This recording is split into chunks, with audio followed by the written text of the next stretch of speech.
Ada diantara yang di lembah neraka itu ditaruhnya di sijin. Innal fujjara lafi sijin.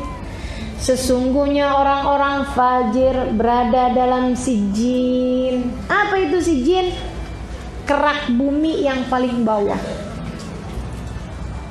Panas bumi itu berasal dari sana, teman-teman sekalian.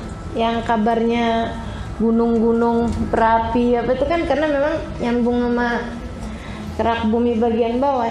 Wallahu a'lam, saudariku sekalian, di mana tempatnya. Akan tetapi di sana itu terdapat siksaan-siksaan, keadaan-keadaan yang sangat tidak menyenangkan, yang andaikan orang waktu hidupnya dia waktu di dunia senang terus selama 60-70 tahun. Ada nggak orang yang hidupnya di dunia senang terus? Ada nggak? Nggak ada kan? Orang hidup di dunia ini antara senang sama susah segitu-gitu aja. Senangnya segitu, susahnya segitu. Dan pasti aja ada kesusahannya, ada kemudahannya, ada kesenangannya, ada deritanya. Pasti namanya orang hidup di atas muka bumi, pasti ada air mata, pasti ada tawa, teman-teman sekalian. Semiskin-miskinnya orang, sesakit-sakitnya orang, pasti aja ada tawanya, ada senengnya bersama dengan kesusahan-kesusahan mereka. Teman-teman sekalian, ini ya, andai ada orang sepanjang hidupnya senang terus, tapi dalam alam kuburnya dia kemudian dimasukkan Allah ke dalam sijin ini tadi. Andai ada orang nanya sama dia di hari pertama dia berada dalam sijin, bagaimana kamu waktu hidup di dunia? Gimana kamu waktu hidup di dunia? Dia bilang, ya Allah, sepanjang hidup saya di dunia susah terus. Sepanjang hidup saya di dunia nangis terus. Sepanjang hidup waktu itu di dunia derita terus yang saya hadapi. Lupa kesenangan hidup 70 tahun hanya dari kesusahan di dalam alam kubur 1 hari. Maka apa yang akan kau perjuangkan, saudariku sekalian? Maukah kamu demi kesenangan hidup sesaat ini kamu kemudian mengorbankan kesenangan hidup selamanya? Yang bahkan senangnya kamu di dunia ini hanya akan terlupa dari beberapa jam aja kamu berada dalam sijin. Na'udzubillah min dzalik. Mudah-mudahan Allah selamatkan kita, jangan ada yang dimasukkan dalam sijin, insyaallah. Amin ya rabbal. Dan jangan gini juga, pengen tahu sijin. Bener nggak sih nih pelajarannya ustazah nih? Saya juga nggak tahu, teman-teman saya sekalian. Tapi ketika Allah yang bilang kan kita percaya, betul nggak? Innal fujjara lafi sijin. Sungguhnya fujar, orang-orang yang fajir, Allah akan taruhkan di sijin. Gitu. Itu paling nggak enaknya orang di dalam kubur, namanya sijin.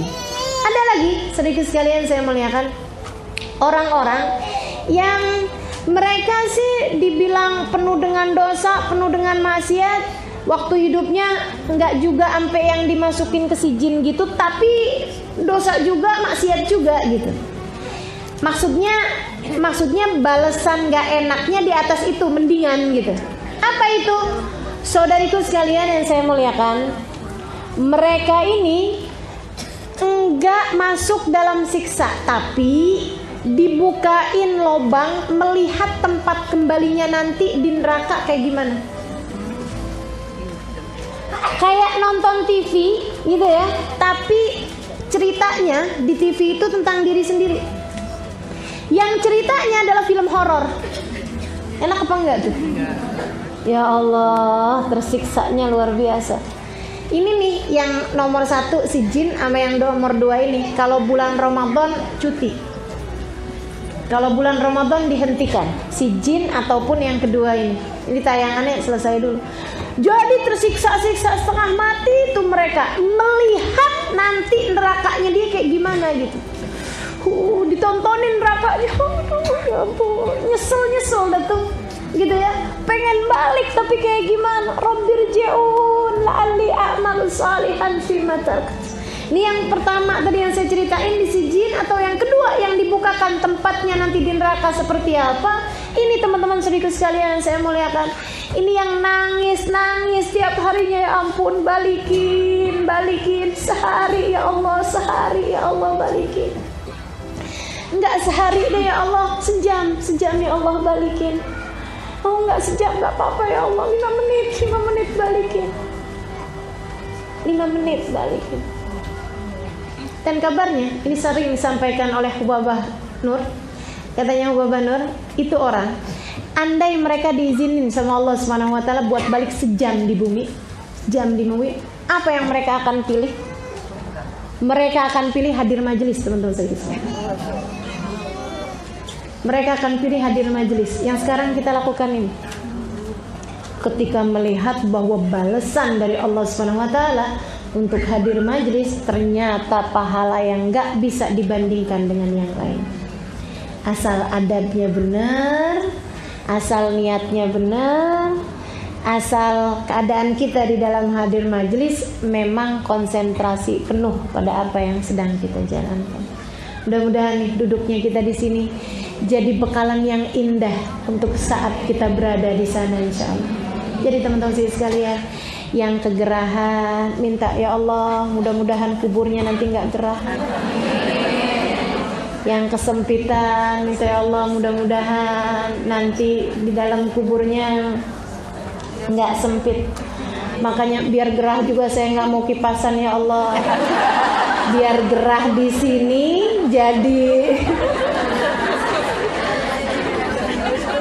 jadi tebusan buat gerah di sana.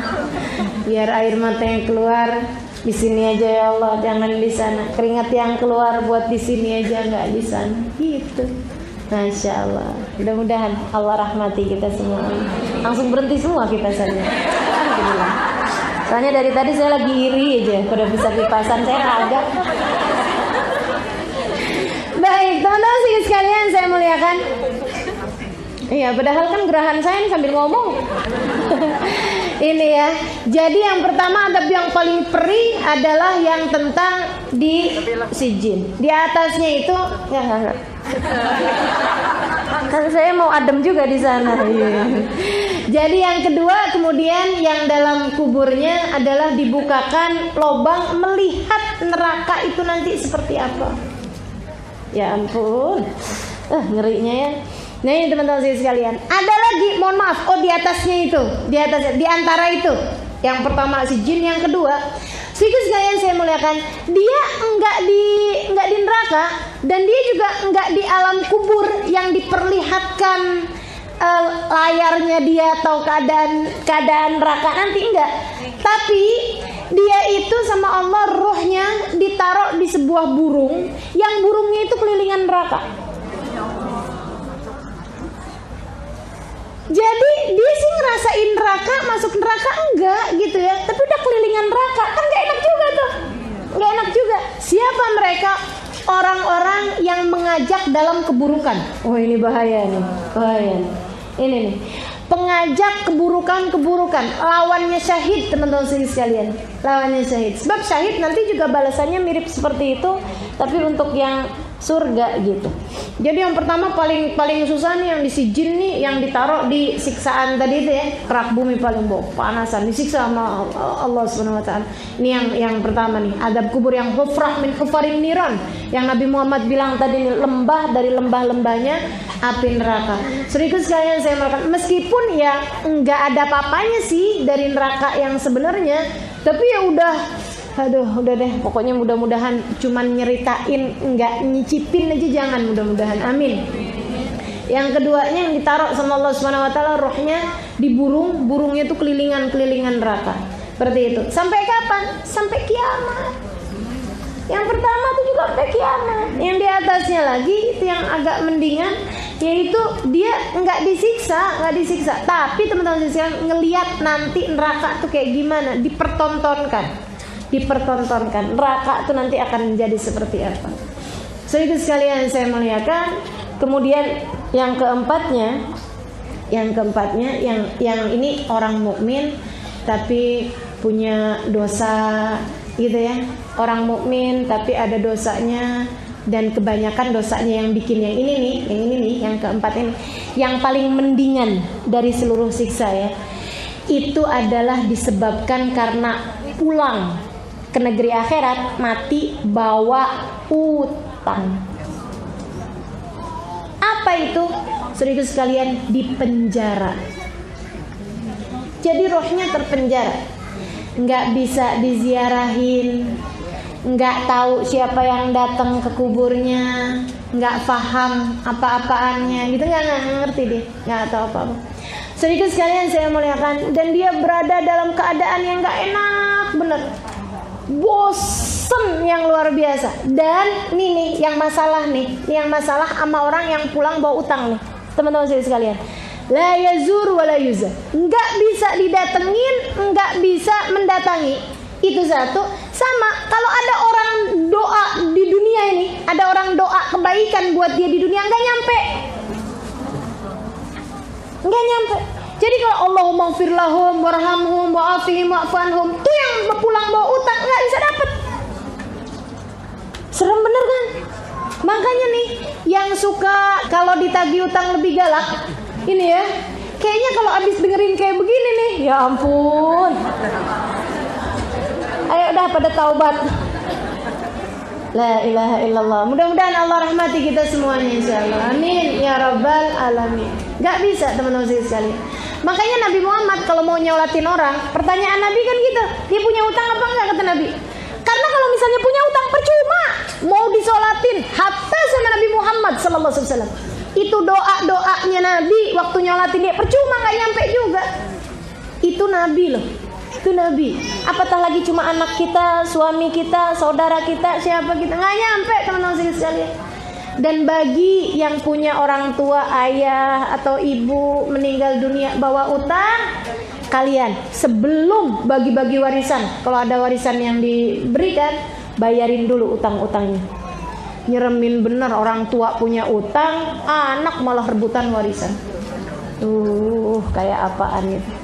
Cari tahu siapa aja bapak kita atau ibu kita nih punya utang waktu hidup di dunia sama siapa aja, biar kita bisa bayarin dulu utang-utang mereka gitu. Kalaupun sampai utang yang ditinggalkan lebih banyak daripada harta, bakti kita caranya adalah dengan kita berusaha buat melunasi hutangnya orang tua kita. Daripada kamu baca-baca, kirim-kirim doa, kirim-kirim apaan segala macam, bayarin dulu aja utangnya. Karena yang lain-lain nggak bisa dapat teman-teman, nggak bisa masuk, nggak bisa terkirim selagi utangnya belum terbayarkan. Jadi kayak cuma semacam kuota ini ya. Kalau nggak punya kuotanya nggak bisa nyampe. Gitu tuh. Bayarin dulu utangnya.